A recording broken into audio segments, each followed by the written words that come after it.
गोर लागै छी सबके। जय मिथिला जय मैथिली। तो देखियो ये हमरा साग भेटलै और कथी के साग छै से अहाँ सब बताएब। ओना सब अपन जे मिथिलांचल से हैब से साग के चिन्हते हेबै। तो देख सकै छी साग छियै।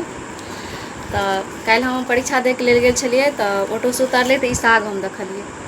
तो हम पूछलियै जे किस चीज़ का साग है। तो हमरा बतेलक नाम जे अपना मिथिलांचल में कहै छै पटुआ साग। तो से बतेलक तो हम लेलियै। देखियो 10 रुपये मुट्ठी हमरा देलकै तो 2 मुट्ठी हम लेलियै और कचका आम सेहो लेलियै साग में दै के लेल। तो साग भात आलू चटनी किनका सबके नीक लगैया। तो एतऽ हमरा पहिलुके बेर ई साग भेटल। हमरा 10-12 साल से हम रहै छी दिल्ली में ग्रेटर नोएडा में। तो हमरा ग्रेटर नोएडा में फर्स्टे बेर ई साग भेटल। गाम जाइ छी तखने ई साग हम खाइ छी। तो एहि बेर तो हम गाम नहीं जाएब किछु कारणवश। एहि बेर गाम नहीं जाएब बुच्ची के पढ़ाई द्वारा।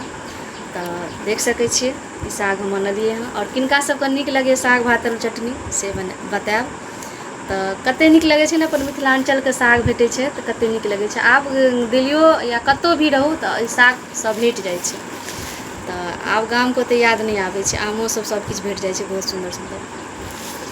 तो आबि जाउ जिनका खेबाक यऽ पटुआ के साग भात आलू के चटनी।